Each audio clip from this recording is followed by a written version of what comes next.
Af Anders Johansson, og det er heller ikke uheldigt for Peacham. Får lidt ro omkring det. Thomas Enevoldsen. Så rykker lige pludselig Risgaard. Der rykker Risgaard. Han er ikke offside. Han er ikke offside. Han er helt fri. Kasper Risgaard. Kan han komme ud med Randsubir? Det kan han ikke. Straffespark. Yes, det er dømt. Straffespark dømt. Og jeg tror, vi får også en udvisning af målmand Randsubir. Han griber i hvert fald efter kortet, og det bliver kun til advarsel dog. Advarsel til Randsubir, og spanierne rasende mener faktisk, at Risgaard, Kæmper Kurt var det, kommer ind og tager fat i målmanden, men det bliver straffespark til AaB med chancen for at øge til 3-0. Procenten her. Jeg tror faktisk, det er offside, de ligger og markerer for. Som jeg siger, det kunne det måske godt være fløjtet for offside. Den lugtede lidt, må vi sige. Det var ikke Risgaard, det var Jeppe Kurt. Skal jeg skynde mig at rette mig selv. Michael Jacobsen skal tage sparket. Dommer Ivanov er omringet af rasende spanier, og han griber igen til lommen og giver en ny advarsel, tror jeg. Han noterer bare den, der blev givet før. Et utroligt vigtigt spark, der skal tages nu. Straffespark. Det er Michael Jacobsen, der er fast straffesparkskytte for AaB. Og Randsubir skal nok passe på, at han ikke får forløbet sig yderligere, selvom han føler sig uretfærdigt behandlet.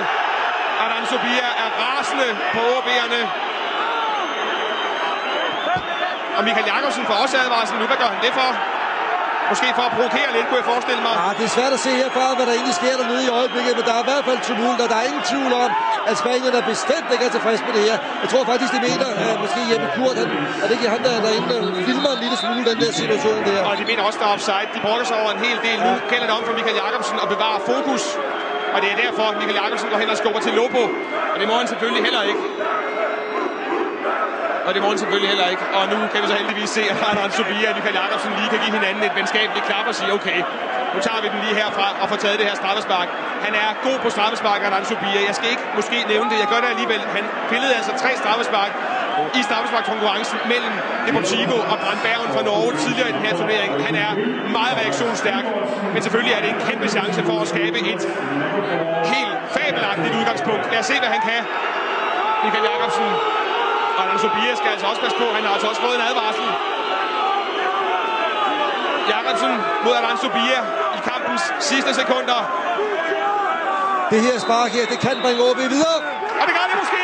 I hvert fald bringer det AaB foran med 3-0. Et forrygende resultat, selvom kampen ikke er slut endnu, så lad os håbe, det holder sikkert iskoldt sparket ind. Der går altså næsten 1,5-2 minutter fra det bliver dømt, og til Michael Jacobsen får taget sparket. Han får selv en advarsel i mellemtiden. Der er en masse vrøvl og kommentere omkring det hele, og alligevel sætter han den iskoldt på venstrebenet op i hjørnet.